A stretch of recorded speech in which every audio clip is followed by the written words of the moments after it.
Hey, Sooner football fans. This is your Sooner Football Fans podcast. Today we have from the Norman Transcript sports editor Tyler Palmateer.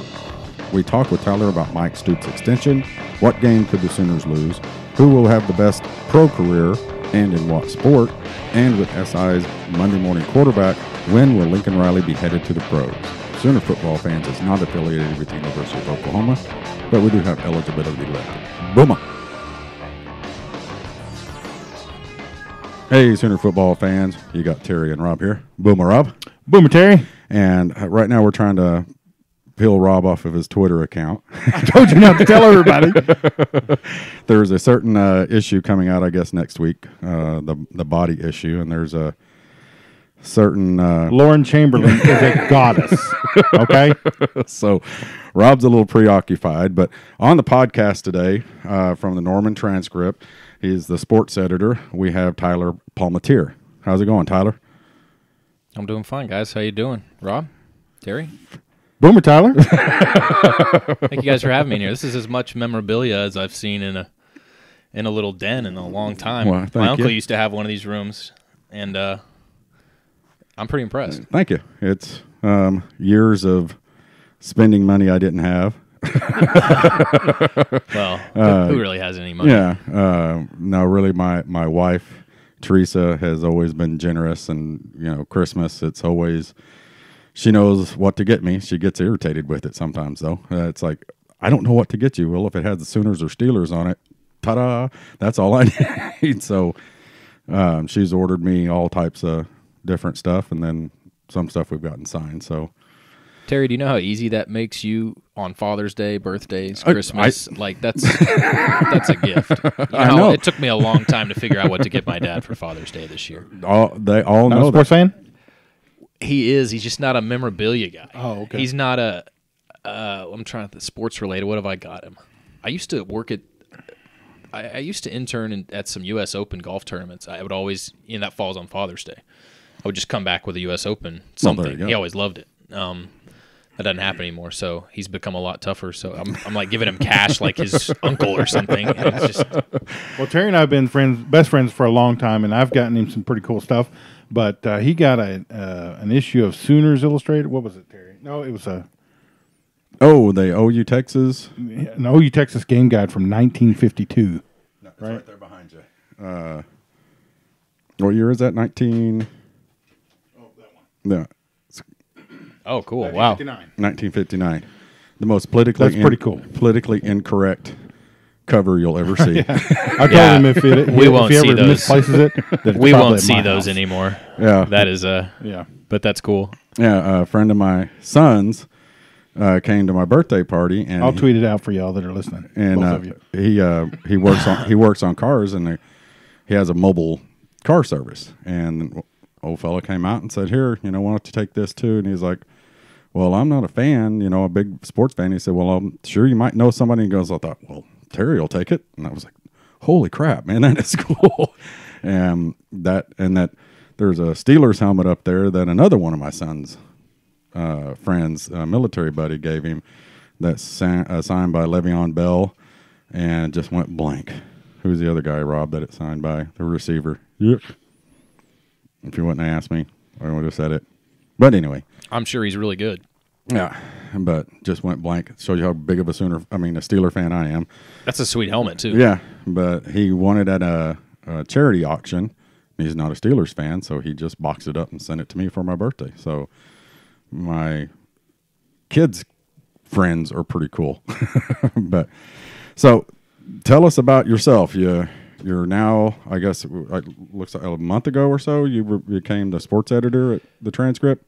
Yeah. I kind of blew into town about a year ago. I was the assistant sports editor at the Lawton Constitution, which is a great newspaper in southwest Oklahoma, and I was there for 4 years and got a great opportunity to come here and cover OU football for the Transcript. And year went by, and I think everybody listening kind of knows how wild that year has been. And all of a sudden they had some changes in the department and landed in the editor's seat. So it's been about 2 weeks now, and it's been an adventure, and I'm sure it's just going to get wilder as it goes. So it's kind of a learning experience. I can't even imagine how fun that job is. I'm just learning on the fly, but it's been great. Norman's a great town, and I love being here. I love the people, and I'm having a blast doing what I do. And it's been slow, but that's been kind of nice. So yeah, well, me and Rob always tell people that are we talk to that are in kind of that position. You ever need an assistant?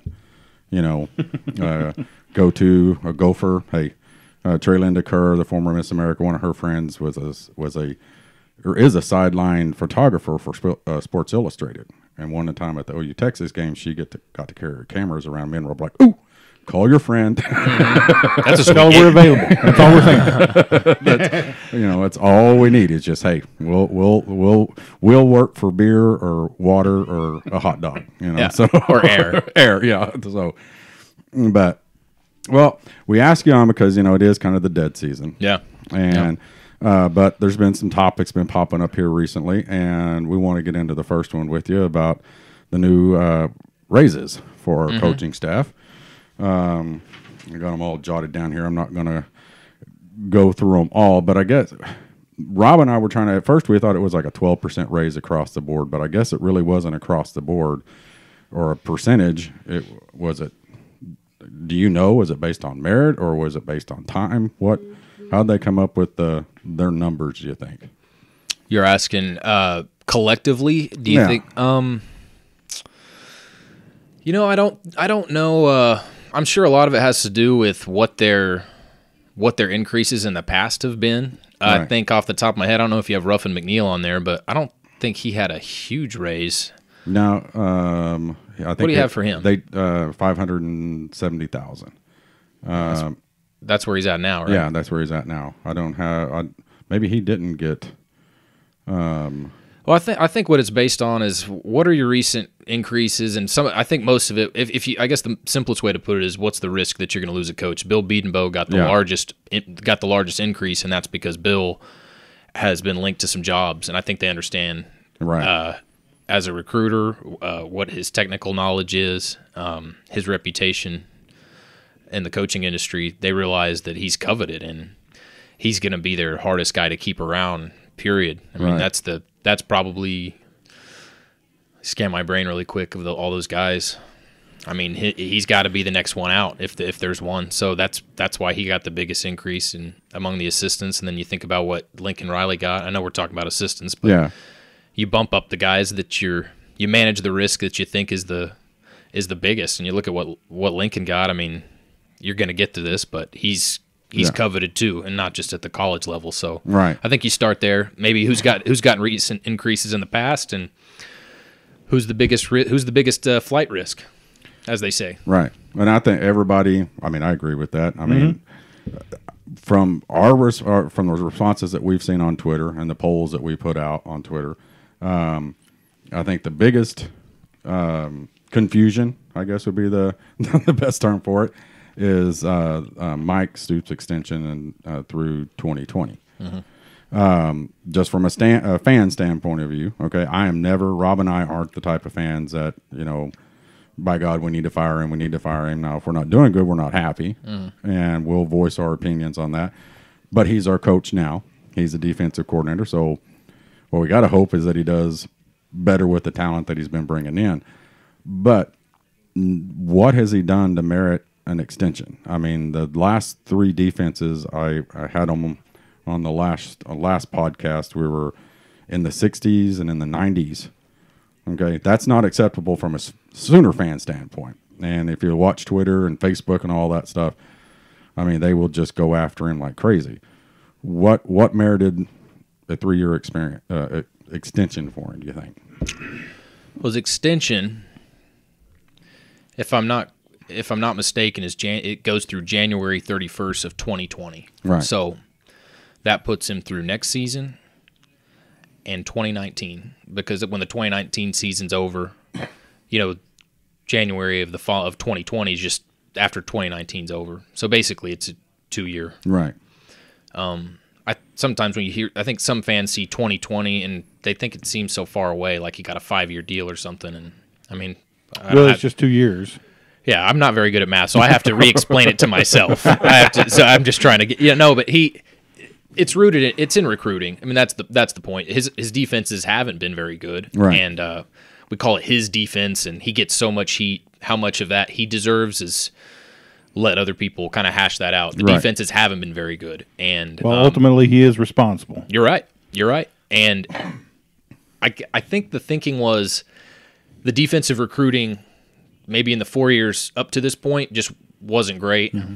They have a lot of faith in the recruiting that's happening right now, and the number, I think between 17, 18, and the 19 classes, I wrote about this the other day, but there's about 20 guys that are 4 stars or above in those classes, and they have sort of refocused some energy to getting those defensive guys. Lincoln Riley brought it up a lot, and he kind of has to because he's under the gun. Right. He has to answer for both sides of the ball. For Mike's defense, too. Right. Yeah. But the recruiting talent is good. I talked to Josh McQuistion. I have to give him credit for his insight because I pick his brain a lot. He's a longtime recruiting reporter, and the inroads that Mike has helped make in South Florida, for instance, has been good. Washington, D.C. has been good, mm-hmm. and that's a place that is sort of, as Josh explained it to me, is coming on. It used to be New Jersey. That was a place that all of a sudden was a hidden gem. It was a hidden gem for a long time. There were schools in the northeast that were picking off New Jersey kids when nobody knew about it and before they knew it was a good hotbed. That's kind of like what Washington, D.C. is now, as I've been told. And it's just rooted, I think, in the talent that he's got. But I think he is building toward his final chance. And when you look at 2018 and 2019, those kind of are his final chances to, they understand that the talent is getting better on the defense. And if you look at the recruiting rankings, it's reflected in that. Now he's just the thing he's got to do now is these young guys on the defense that we saw last year. He has to develop them, and you've just got to see that improvement. And we need to see that ranking come down because Terry said, I think our last podcast we were in the 80s, then we were in the 70s and the 60s, and back in the 70s. I don't know. It was as far as total defensive rank. So we need to see that number. We need to be down. We need to be down under 50 for sure. But I think acceptable. For Sooner fans is top 10. I mean, we're just fans, so we're allowed to say we should have a top 10 defense. I would even argue, and I think this is what Oklahoma's maybe they're not selling this number, but they've got to be selling their defensive recruits. Look what we did last year without the pieces that we think you without the pieces we think you could be here. Now, if we can get some of you guys, think of what we could do. I would say I know you mentioned the top 10. That'd be great, probably for Oklahoma fans, but in the top 25 at this point, with the offenses that Lincoln Riley puts on the field, could be dynamic. I don't think you have to hope for top 10. I think if you could get it in the top 40, in the top 30, they'd be in a good place. That's what we've been saying. If we're a top 40, top 30 defense, 2017, mm-hmm. we blow out Georgia. Or finish blowing out Georgia. Finish blowing them out. Yeah, because we were blowing them out. 31-14 at half, right? 17. 31. Oh yeah. I keep forgetting about that stupid 3. Those damn 3 points. Oh my gosh! Why'd you bring that up, Terry? We don't talk about losses, Rob. That's right. But I mean, you throw and arguably, I think we'd have beat Alabama too with this offense. But I've always felt like we've talked about it before too. It's not just on Mike. It's on, some of it goes back to Bob because at some point in time, if you look at the style of defense that we played and then the style of defense we've been playing the last couple of years and the size of the guys that we've had playing it, Striker, Oboe, and all of them go to the pros or all say, well, they're all undersized, they're quick and undersized. I don't know what the mentality was, but it was obvious that him and Bob were going in a certain direction with the defense, and now Lincoln has said, okay, scrap that. We're going back to the 4-3. We're going to do this. We're going to get, because we're getting mountains for defensive ends now. These guys are 6'5", 6'6", huge. So I think it's a completely changing concept of, not that Bob was a bad, obviously he wasn't a bad coach, but I just think they were going in a different direction. It wasn't working. And they were starting to turn the corner when Lincoln got here, mm-hmm. and it takes time, But Sooner fans, that time was yesterday because it was last January in the Rose Bowl. But Well, getting those defensive linemen is the key. You know, those big, quick bodies that are so dominant in the SEC and the Big Ten. And I think part of the challenge is that there's not as many of those guys out there. And you look at the unfortunate situation Oklahoma's in now. They got one in Michael Thompson at the midnight hour, the kid from St. Louis, who's just who's going to be out this next year? Who's now going to be out. Right. And I mean, he'll be able to get on the field in 2019, but after an ACL tear and sitting out a year, he's back a year. So that's kind of, I don't want to say that doesn't set Mike Stoops back per se, but it doesn't. You know that of all people, I mean, that was a guy they were thrilled to get. Oh, I mean, at any point in the recruiting process, but to get him as late as they did, a lot of drama, and then to lose him for a season, that's a pretty big blow. So I totally agree with you that the defensive line prospects that they weren't able to get in the past, that's been a big difference maker for them to just cause havoc and just not give guys all day to throw. And and you know, and then a lot of times, you know, we saw it in the Rose Bowl, I felt like, and then even in other games that we ended up winning, it seemed to me like there was maybe not as much lack of effort at some point in time. You know what I mean? I mean, not just scheming, but it's just lack of effort when guys this big. And the defense, you know, the athletes that we have, when you line up for a quarter, Rose Bowl for 3 quarters, you get blown off the ball and you can't tackle, you know, dust. That's not coaching. You know, that's effort. Well, yeah, physically too, I think there was a big difference. If you looked at Georgia's and Oklahoma's defense during that Rose Bowl, there was no question on the defensive side of the ball who had the athletes. Oh yeah. So it's picking up guys that I think the SEC and the Big Ten are able to get because sort of that negative recruiting factor, you know, don't go to the Big 12. They're producing offensive guys. Come to the SEC, we're producing the defensive studs. Right. So it's rhetoric. It's almost like politics at that point. You know, you've got guys in the Big 12 that have to fire back publicly and say, you know, we're a great league too, or the game's changing, as Lincoln Riley says a lot now, which it kind of is. When you talk about the 2 teams that are in the Super Bowl and the styles in the NFL, if he can sell that football's changing toward the style he runs, then there's no reason he can't get great defensive players, because that would just maybe insinuate that. Sorry guys, that you can get showcased in the Big 12, that it's not just a gimmick league. Right. Well, you look what Alabama did in the national title game. You know, went to basically an RPO style offense with a new quarterback, and Rob hates the RPO. It's a play. Rob's face is crimson right now. So listen, I want to tell you this. I want to say this. All those schools out there that are negatively recruiting us, I hate them. Okay. But Rob RPO is not an offense; it's a play. So I mean that's his. You know, which it is. But do you agree or dis? Where do you stand, Terry? I need to make sure I have a majority. No, it's his son, so he's on his son's side. Well, I agree with Caleb to a point. I agree with both of them. We're not the Oregon offense when Chip Kelly was there, when every play had 5 different scenarios. There were 5 options, you know, pass, run, reverse, stand on your head, do a double backflip around the corner, you know.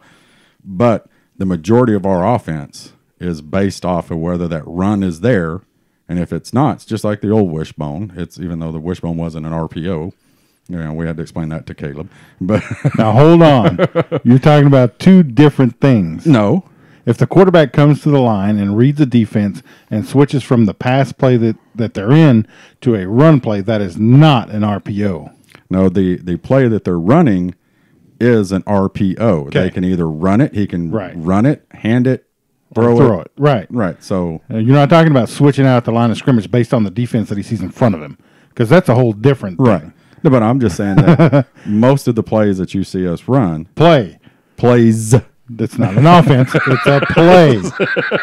This is quite a discussion. I don't think I've ever had this discussion. Well, I would say I probably view it as an offense. No offense, Rob.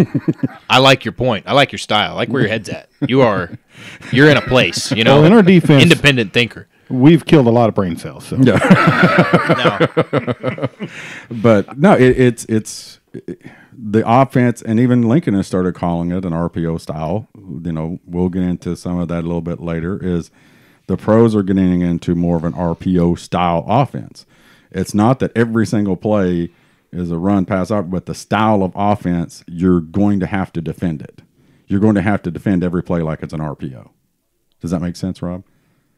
Yeah, but it still doesn't make your point.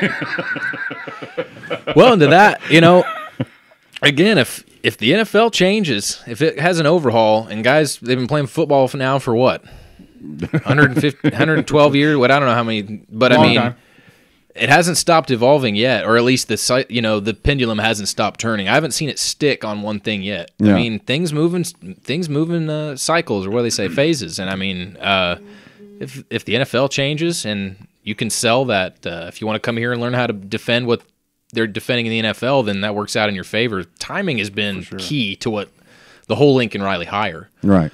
He came at the right time. Bob Stoops recognized he wanted to step down at the right time, and he gave Lincoln Riley the reins at the right time. This whole thing has just been kind of it's been eerie how well it's worked out for OU. And if you look a little further ahead and you want to jump to think that maybe football is going to change in favor of the offense that Lincoln Riley runs, then there's a chance that could happen. Yeah. Well, we got the new kickoff rule. That if it's inside the 25, you can fair catch it, and they'll put it on the 25, something like that, or inside the 10, if you fair catch it, they put it on the 20. But that's a whole nother topic. That is. Next thing you know, they're going to take kickoffs out of the game, and it's going to keep changing. Yeah. It's going to keep changing. Well, let's get on to another subject. We don't talk about losses, but we're going to talk about the potential of a loss. This is one of Caleb's questions of the week a couple of weeks ago, and it was I think a pretty popular one. Hasn't been an undefeated national champion since 2013 with Florida State. So inevitably, more than likely, whoever wins it this year is going to lose the game. Okay, what game do you think Oklahoma is going to lose this year, or is the biggest threat? Now, I'm going to give you choices first. Okay, which was the choices on our poll and that we put out there. So I can't pick like Army. It's FAU, Army, Texas, or UCLA. Out of those four. Oh wow, kind of a curve. I was thinking. I had one more on my mind. Tell me those again. Florida Atlantic, Army, Texas, and UCLA. You're thinking West Virginia, weren't you? Yeah, but I also didn't think. I'd also just some of the changes there that OU's going through. It just, gosh, I'd be stunned to see them go into the final week of the regular season undefeated. But that West Virginia seems like the most likely to lose, just because maybe you get to the end of the year and maybe your defense is a little banged up, and you're going to need a lot of defense in that game with Will Greer back and David Sills. So, and it's in Morgantown on a Friday night, weird Thanksgiving weekend, but that's not one of my choices, so I'm not. Okay. But I did, I was thinking about this. I think UCLA and Florida Atlantic are a little scarier than maybe a lot of people are thinking. If I had to pick one of those two, I guess I'd pick UCLA. Yeah. I actually but FAU's not a bad pick either. FAU, I don't think any of them. We've talked about it many times. Is those first four games? I mean, it's FAU, Army, Iowa State, then UCLA. Those four games, the first four games of the season, are marquee games for those four teams. It is. They've had that circled, and right now, their coaches are sitting in their offices watching film on OU right now because, old boy from Florida Atlantic, Lane Kiffin. He come in here and beat Oklahoma first game of the season. He's now up for another job other than Florida Atlantic. He's got an extension though. Yeah, but it legitimizes him. It legitimizes. Yeah. I mean, he. Yeah. Army scares me because they're not a bad team. They're well disciplined. Oklahoma has to, practice for that offense. It's the only time they'll ever see it. And Army runs it right. Plus, they're military guys. And, I always jokingly say some of them are going to be, Green Berets and airborne. They can, kill you with their pinky. So there's that aspect. Iowa State, it's up in Iowa State. people are saying, you know, we're going to kill them. I tend to agree with that, but I kind of thought that this year. And they beat us with a middle linebacker playing quarterback. God, that was Shut up, Perry. that was such a strange day. And then you got the Chip Kelly factor with UCLA. I'm more scared of Army than I am any of them. But I think we could lose any one of those. Rob, what was yours? I can't remember what I said. I think I probably said Texas just because the defense down there it's really good. And if they figure out a way to shut us down, then, well, I mean, our defense is so unproven. And most of the time it's more like Swiss cheese than it is defense. And those games, too, you know, in the last, I know OU's had its share of victories probably in the last 5 years or so. But those rivalry games, that's kind of an easy, not easy, but it's a good pick because those can be toss-ups. Sure. Yeah. And neutral, all that. And I mean, even last year, how good Oklahoma wound up being, and then what Texas was. So that game was a dogfight. Have you been to an OU Texas game yet? Yeah, and what the deal, when I worked in Lawton, they're close enough to Wichita Falls and stuff, and they're kind of a little big paper. They're big enough that they go cover OU Texas every year. So I actually had the pleasure of covering it 2 or 3 times down in Lawton. But yeah, last year was my first time as a full-time beat guy, and it's a good game. I mean, that was one of the more fun ones I've been to. I think what was it 2015 that they lost? Yeah. Or 14? One of the two. I can't remember. Yeah, I told you my memory's so bad. I got to look everything up. But I was down there for one of those losses that was pretty shocking.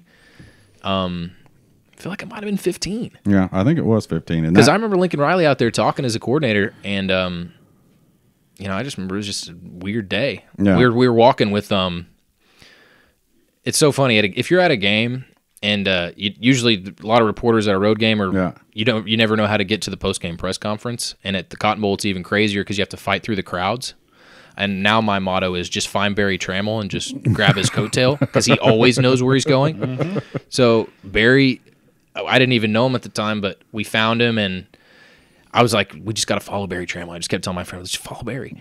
And we're following him, and, it's Barry Trammell among a massive group of fans. And they're like, I mean, everyone all the OU fans recognize him, and they're all yelling at him. They're, like, explain this one, Barry. And Barry's like, Barry says, I can't. And it was hilarious. But that's the one that sticks out in my mind because it was kind of a shocking loss. They went in heavy favorites and lost. Anyways, those can be 50-50, so yeah. that's a good pick, too. Now, outside... What do you got? The last time we lost to Texas was 2015. Yeah. 15. And it was 24-17. Lincoln Riley's first year. Yeah. Yeah, I remember he was out there talking with he was on the concourse. It was hot. His collar was all unbuttoned. He was sweating and had everybody around him. And, I don't say this just because he's the head coach now. He was cool as a cucumber. That didn't seem to bother him. And then, of course, that season finished out. They finished that one out all right. Yeah. Well, now on the West Virginia take, I don't understand that. Okay, I understand the Will Grier, but last year West Virginia was supposed to be, it. The year before that, they were supposed to be it, and they've never lived up to their billing since they've been in the Big 12. I don't know that they've ever lived up to their billing. They're kind of it seems like they're a popular team to be scared of because they're just far away, and I think maybe. It's the offense. It's Holgerson, and I think people just kind of it's easy to be scared of them because of going to Morgantown. I think there is something to be said about an outpost that's a long ways away. But West Virginia hadn't beaten OU since they've been in the Big 12, have they? Nope. So maybe it's not a good pick. But it was that one year though that we couldn't stop anything. Yeah. Yeah. Still wind up winning, but it was terrible. But it was probably. I'm sure it was terrifying. Yeah. But that just hadn't made any sense to me. I mean, everybody's talking about it. We could play, and they said it again this year. We could end up playing West Virginia back to back, with the regular season and then the Big 12 championship. But West Virginia has never lived up to their billing since they've been in the Big 12. And I don't think they will again this year. And until they do it, I don't have any reason to sit here and go, now they scare me. I mean, they always do. But I think it comes down to what their line can do because if they can't stop us from rushing that Will Grier, I mean, you can take a good quarterback and put him back there as long as we get to him. Yeah, he's not going to do anything. I haven't done enough research on every team yet, too. But what do they have?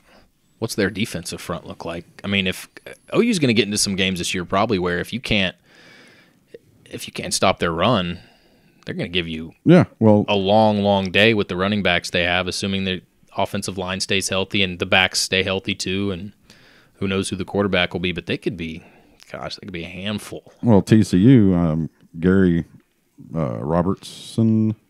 I just went blank again.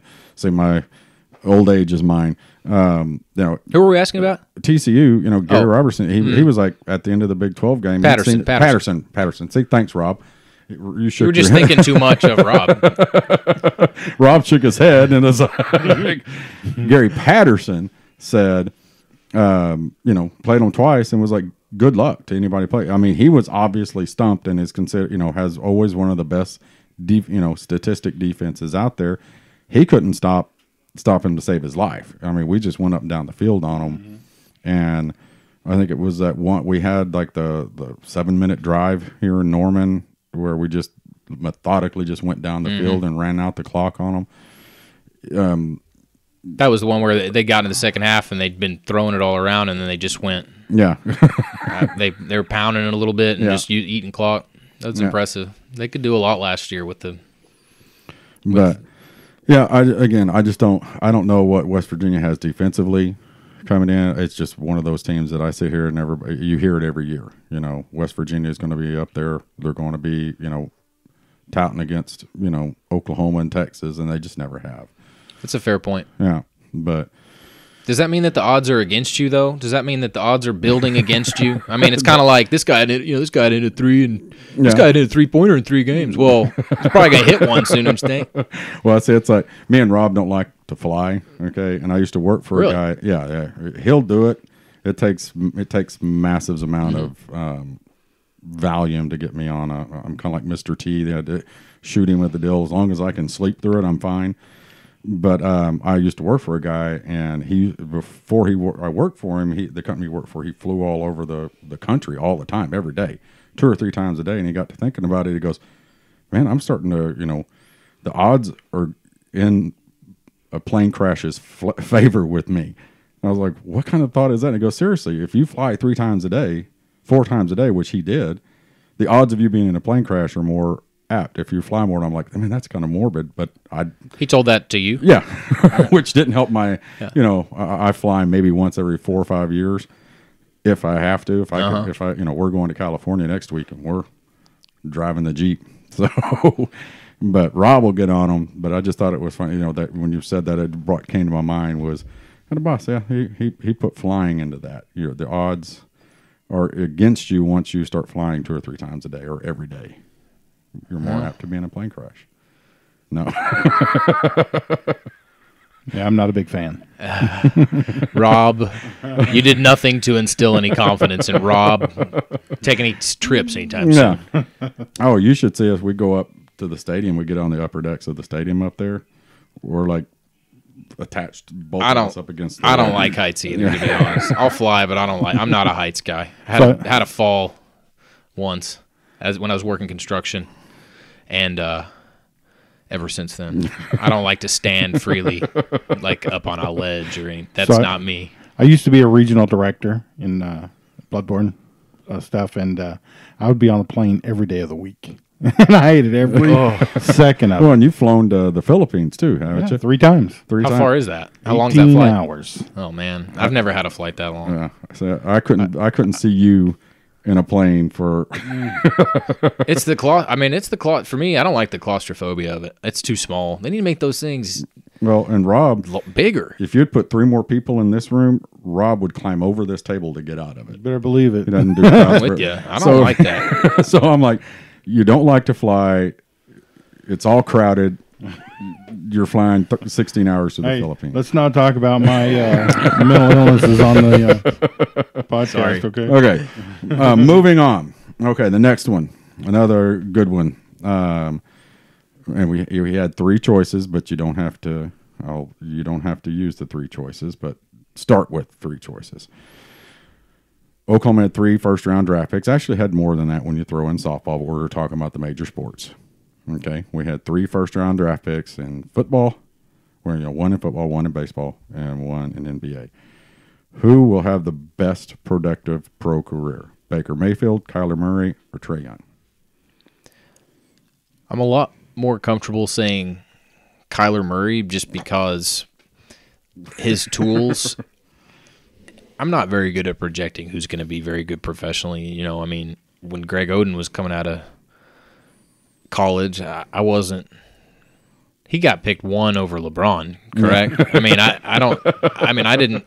I wasn't like tooting Greg Oden's horn, but I guess I just didn't see him and LeBron going opposite directions as much as they did. But I mean, I would say Kyler Murray because his athleticism and the tools and the upside. And people talk about his age like he hasn't started his pro career soon enough. Like him playing football this fall is just going to set him back so far. But I guess I don't see it that way. And I'm also really impressed with the confidence Oakland has in him. Yeah. I mean, because just hearing them talk about him and just the fact that they were so willing to grab him at 9th overall and then let him play football. They're not worried about that. I mean, they probably have a good insurance policy on him. But I guess, and again, I'll just sort of disclaim that I'm just not that. I've never been good at projecting who's going to be good. Midway through OU's baseball season, I mean, I was on the OU baseball beat, and I was impressed with what Kyler Murray was doing, but I didn't see him going top 10.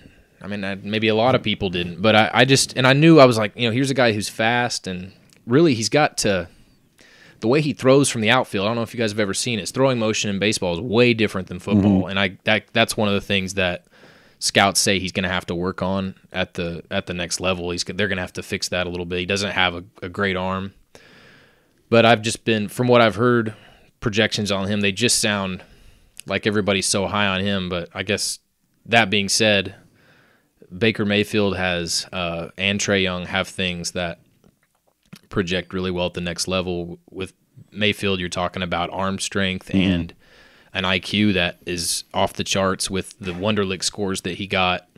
And again, you see that confidence that people have. And how much does, I keep saying that, how much does executive GM's confidence in people have? I mean, they have confidence in all their top picks, not all, and some of them are horrible, but I just looking at pure skills, his smarts, his arm strength, he's sneakishly athletic. And then Trae Young, you've got the shooting, and people knock his defense and how light he is. But I mean, that's essentially the same knock people had on Steph Curry. Not comparing the two, but he's put on some weight lately. Have you seen him? Yeah, he's gotten bigger. And you know what? Steph Curry got bigger. Not all guys.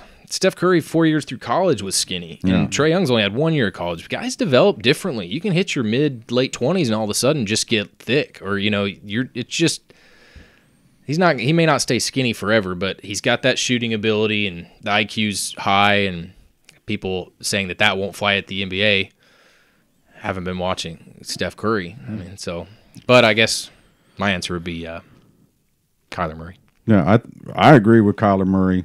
My reasoning is pretty much the same thing you said. But again, we all look at it from a fan standpoint. You know, we don't get paid to go out and watch baseball games every day, 2 or 3 baseball games every day, and scout these kids. But it's obvious, like you said, the A's look and go, everything about him is easily fixed. It's not something that they're going to have to spend a lot of time on, because they're not going to spend that much money, that high of a draft pick, not to scoot this kid through the minors quickly. And, the jump he made from last year to this year, I think people are looking at that thinking, well, if we can just keep doing that, it really is pretty nuts. He really couldn't hit last year. He hit 10 home runs this year, and the doubles, and he was okay in the outfield. I mean, I didn't see him make any huge mistakes. There's things he's going to have to clean up, but the speed, the things you can do with him offensively, and then at the same time, he'll figure out the defensive part. Yeah. Yeah. Now, I think the guy who will have the most immediate impact is Baker Mayfield, because all you got to do is win one game, and you're a better quarterback. That's true. I didn't think about that. Yeah. I mean, that's it. But I think Baker, I mean, obviously the room, I've got Steeler stuff. I hate the fact that he went to the Browns. The Browns are just such a terrible organization, and everybody keeps saying, yeah, but they're turning this. They got a good coach. Yeah, well, they had Bill Belichick too, for crying out loud, and they couldn't keep him. They couldn't do that. And we went to the draft this year. Me and my wife did, and I kind of did a thing with the podcast. I'm wearing Steeler stuff, and I'm going up to Browns fans, talking to them. I'm like, hey, I'm from Oklahoma. This was before they picked him. And everybody, all of the fans said the same thing. Is we'd love to have him, but our ownership's going to screw it up. Mm-hmm. As long as they don't screw it up, we'll be okay. And I just think he's got an uphill battle with that. He's not the starting quarterback yet either. So people keep forgetting that they have a guy that's been to the playoffs. I think that's going to work in his favor. Yeah, he's not going to be able to go in there and do much immediately. I mean, you could look at it right now. He wasn't very good immediately in minicamp. Right. He was struggling. He admitted he's frustrated. So he's got some time to learn. I think that's good. Yeah. Rob's shaking his head. I'm sorry. That dude is dealing some nasty junk on TV. He's watching a baseball game. No. So I was interested in his thoughts. I thought maybe he had a hot take on this. No. Well, who do you think? Well, I initially said Baker just because, Baker is just not going to lose. I mean, he has the internal fortitude that somebody to be successful needs, and so really I kind of threw all my eggs in the Baker basket, but Kyler's just his physical athleticism, I think, is enough to merit some votes in that direction. Mm-hmm. Just because, if he can just be selective at the plate and get on base, he's going to take some bases.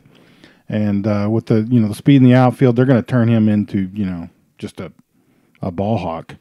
Yeah, and I guess another thing scouts talked about was his plate approach, how good he is at looking at pitches. He knows he sees the ball well. It's not like he's up there. I don't know his strikeout numbers off the top of my head, honestly, but he wasn't a guy that just, fans would groan with the strikeouts. Every team has one of those. Yeah. He was selective, looks good up there. He looks sure of himself, and so, like to your point, he'll take walks. And if you want him to bunt, I think you could turn him into a guy like that. Just because he's so smart. He's played both sports his whole life. I say smart. His dad, it's just got the sports gene in him. Right. His dad and his uncle. He knows how to play the sports well, and so. Well, I don't think they're going to try and turn him into a power hitter. I just don't think that's who he is. So they're going to teach him to just be a contact hitter. He's going to get the ball on the ground. And he's going to leg him out, and he's going to be hard to throw out. I mean, I know the pros, they can do that, but I don't know. Interesting to see. We were watching a game the other night, the Mariners game, where their first baseman dropped like 3 balls. I mean, like one right after another. It was like, good God. I mean, but it's amazing how tight you get when a guy is fast running toward first. Everybody plays a little tighter because it's just trying to make the play faster, and everything goes wrong. But no, but Rob had to, let's take out the top, the first round.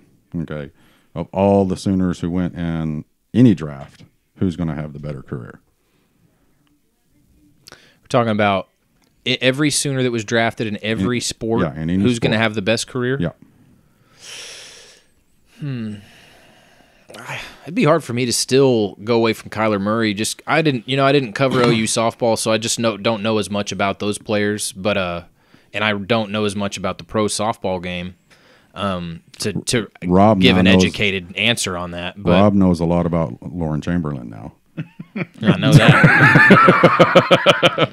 I'm just saying you should go check it out. Yeah. That's all I'm saying. Well, and You're welcome. I'll plead ignorance. I knew Paige Lowry and Paige Parker were both really good, but I thought it was Parker that was the better one. And then I was kind of set straight after the draft that Parker's the one. She's got some knee issues, I guess. Yeah. Maybe she's not quite as interested in pursuing that career. At least that was what I was told casually by somebody when we were just talking.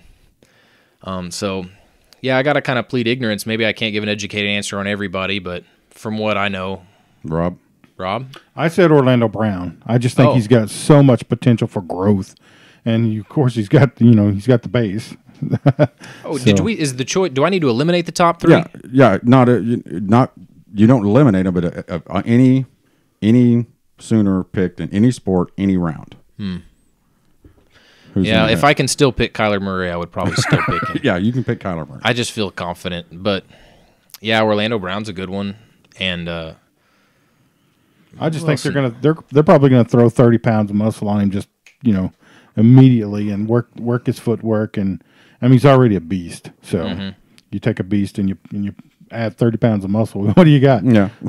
well, he knows where his focus is at after the combine and after all that evaluation. He knows where the focus is at, and that is strength. And Absolutely. it's crazy to me that he wasn't strong enough to begin with. I guess when I saw the combine numbers, I just thought, wasn't he huge? I mean, wasn't he just mauls people? Is he not strong? And then there's just two different gears there. There's the weight room strength, and then there's the on the field strength where you just want to rip someone's head off. And he's got the that. latter. Yeah, he's got that. Yeah. Well, but I mean, also, you look at how, I mean, his wingspan is, massive. So, his elbows are probably about where my wrists are at.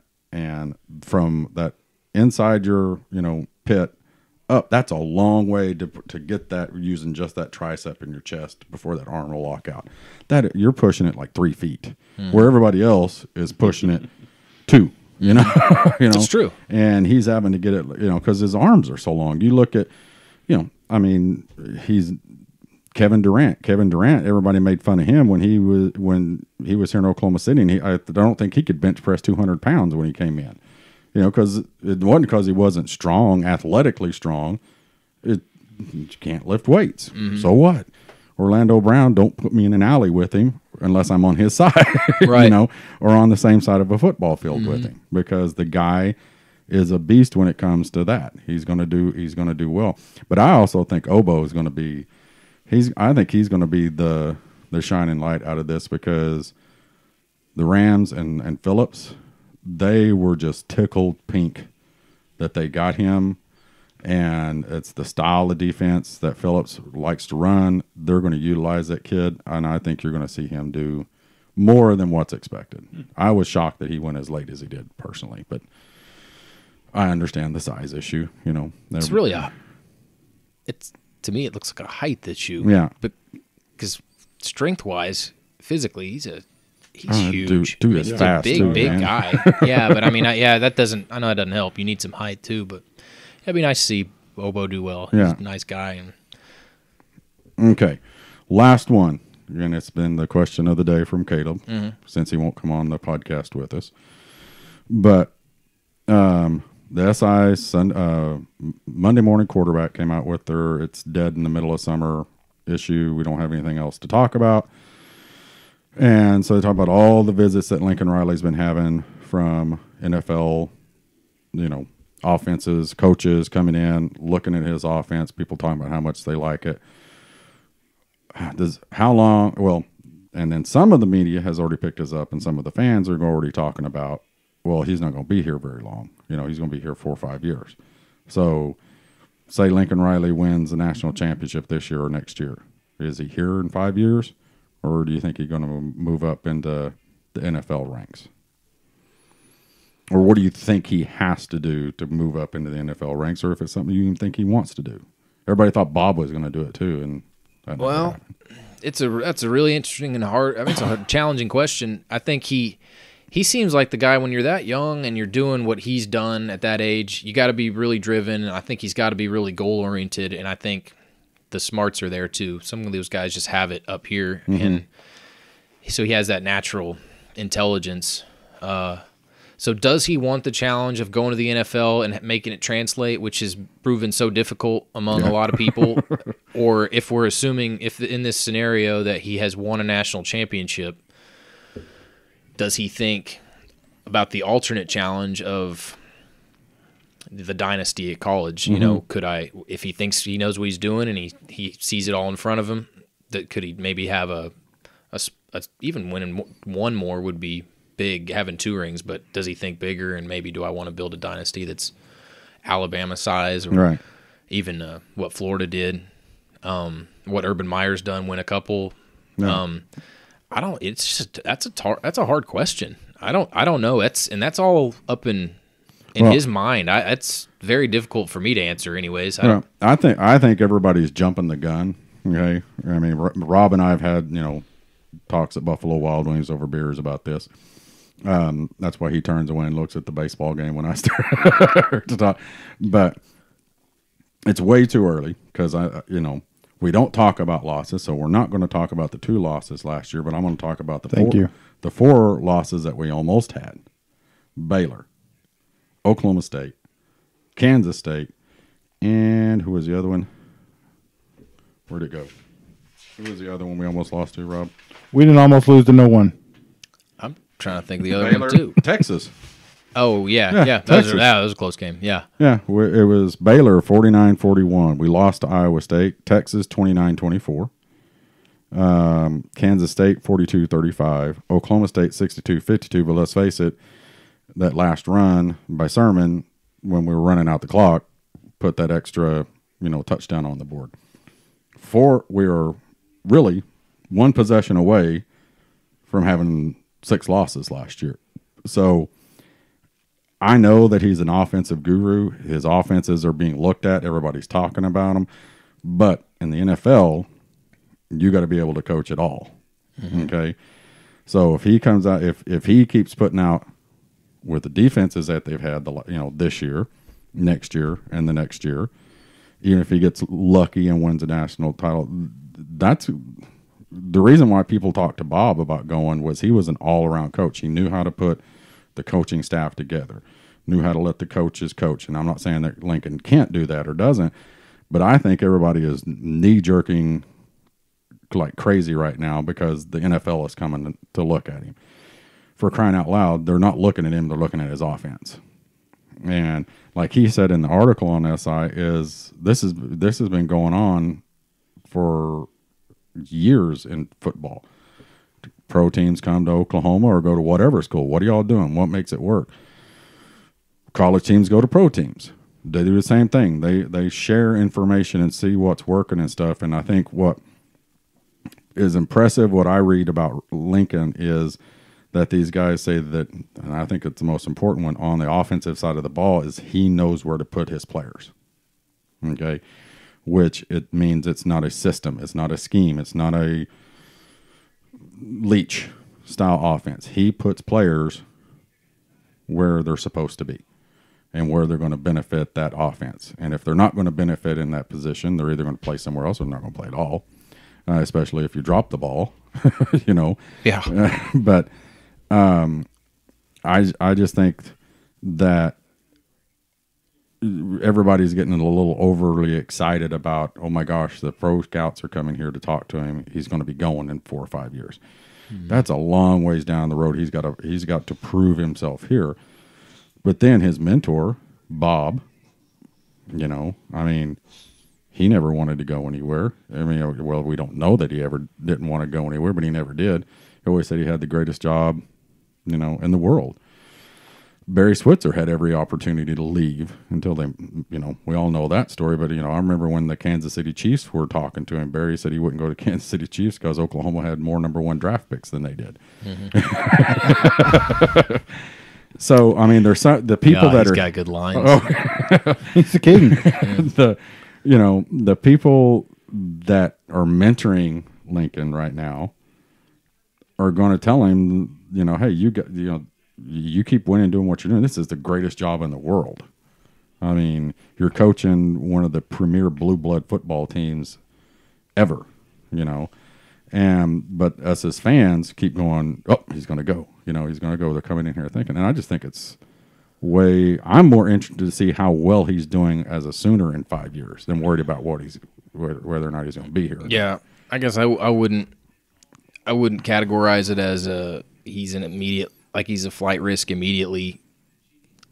I don't know what he would have to do to get the attention of an NFL team within the next 3 years, but I would guess he'd have to go to a few more playoffs or win a national championship or pick up the phone and call Nick Saban and the old ball coach. Mm-hmm. Spurrier. Mm-hmm. They were. Look at what Alabama's doing, but yet Saban couldn't coach his way out of a wet paper bag in the pros. Mm-hmm. It's kind of a personality thing. Yeah. Are you adventurous, and are you? Do you want to branch out and do something and sort of enter new territory and try and be one of those guys, or and guys have, Pete Carroll's made it work. I think, Saban was, and you see guys like Saban, and they wanted to make that leap, and guys want to test it, and maybe they come back, Chip Kelly, and I think it's a personality decision, kind of like Kevin Durant. He said he went to, Northern California because he just wanted to see some new, he just wanted his life to change a little bit, and it had to do with rings too, but yeah.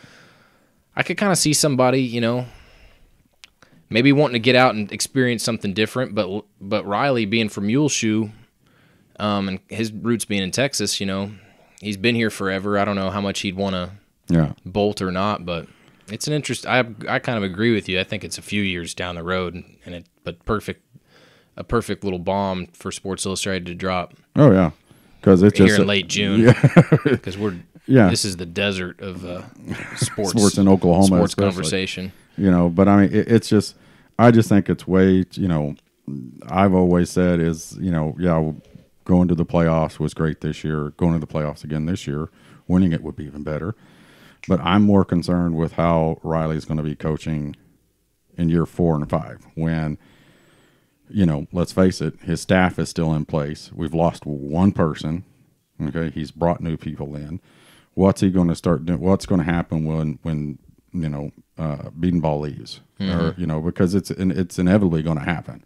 These guys are going to take head coaching jobs or something like that, unless we keep throwing large sums of cash at the assistant coaching staff. It's fun. It's kind of fun to think about, but I think you're right. It's so early. One season. Yeah. It's so early for everything, even for his success as a college coach. As bright as he seems and as great as his offenses have been, they're just, kind of like I said, the timing of everything has worked out in his favor. He's got to pick between another quarterback this year, and he's kind of back to square one, not knowing, he doesn't have Baker Mayfield, and that's a luxury knowing you're going in with a guy like that. He's got 2 new guys that he's going to have to see which one performs, and, just the defense might see an overhaul in the next couple of years, so you've got to go out and find a coordinator to come in and coach in the Big 12, which who knows in 2 years if that's an attractive thing for one of the better defensive coordinators out there. It's just, there's a lot of hurdles and tests he's got to go through, so your point that it's early is probably as good as any, but it doesn't matter. Like I said, this is something that has gone on for years. I mean, coaches come visit, they go visit. The colleges go visit each other to see what everybody's doing and what are you doing that works. Riley doesn't really help himself by saying he's probably doing it inadvertently, but saying that the NFL's sort of changed. He's trying to make it work in his favor recruiting wise, saying the NFL's changing sort of to fit what the Big 12's doing, or it's reflecting the Big 12 more. And I think that sets off a radar in fans that, if the NFL's changing, if this is the way football's going, well, obviously they're going to want Lincoln Riley, who everybody's coming to visit Norman to pick his brain. So it's sort of like he's trying to use it as a recruiting tool. It's kind of working against him maybe in the paranoia factor. But, I mean, I don't think he could go anywhere subpar Oklahoma and do the same thing that he's doing with but it's because, he's been here now 3 years, head coach 1 year. He knows the kids. He's brought in what he wants. That's where it's at. It's not a scheme. It's not anything else. He knows whatever play he's running, Rob, you're going to be over there. Terry, you're going to be over here, and you're going to be over here, and this is exactly what you're going to do. And if they do that, he knows the players, and that's what he does. That's what he's built his offense around, and that's what I think is going to be unique. Like I said, Baker's gone, and it was built all around his schemes, his abilities. Well, now you throw, we're guessing, but I think it's a pretty good guess. Kyler Murray's going to be the quarterback. It's just going to be dumbfounding what he's going to do. Could Riley give up the recruiting part of the coaching in college football? Because he seems so passionate about it, at least for right now. I mean, maybe he would love to get rid of it in 4 years. Maybe it wears on him, but right now it seems like a passion of his. Well, we've said it all along is, the Twitterize, okay? Yeah. That's not done as much for the players as it is the fans, because what do the Twitterize do?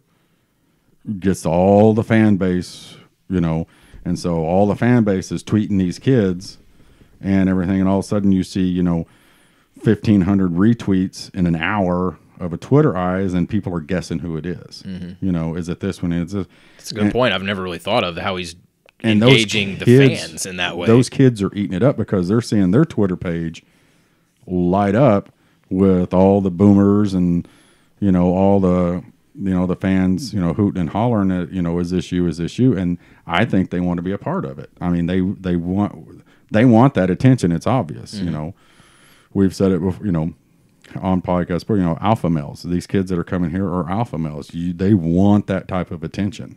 And he's giving it to them inadvertently. He's going Twitter eyes, and then he's letting us just go bat crap crazy trying to figure out who it is. And then when it drops who it is, it lights it up even more. So I think it's genius what he's been doing with it. So and still one set of eyes out there, right? Yeah, there's still one set of eyes At least out there. one set, yeah. Have not been filled. So I wonder if that was just did it in his pocket or something. Like those are just butt eyes. Like he just sat down in his Escalade and just he still doesn't know they're out there. Or I can't take it back. If I take it back, they'll be all, but it is. I mean, I think that is one of his big things is he knows he's relating to this generation of kids in the social media. So, yeah.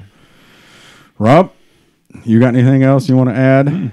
What's the score of this baseball game? 4-1.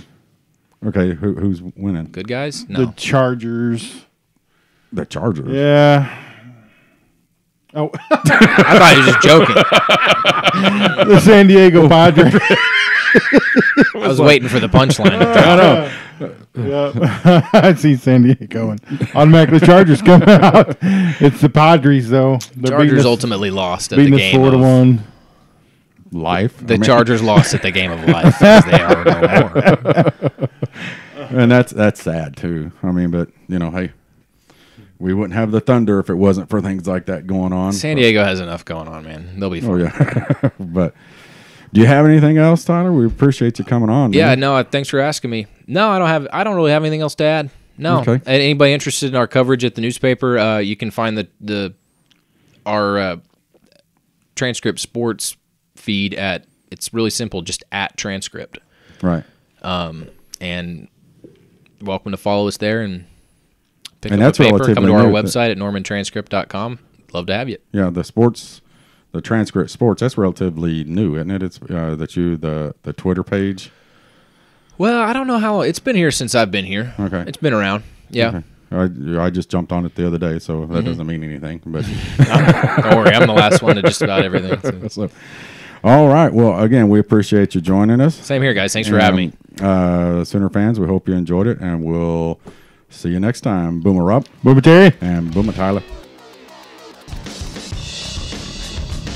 Thanks for listening to the Sooner Football Fans Podcast. If you want to be on the podcast and talk Sooner football with us, go to www.soonerfootballfans.com. Click on the How to Be on the Podcast tab, fill out the form, and we'll get you on. Boomer.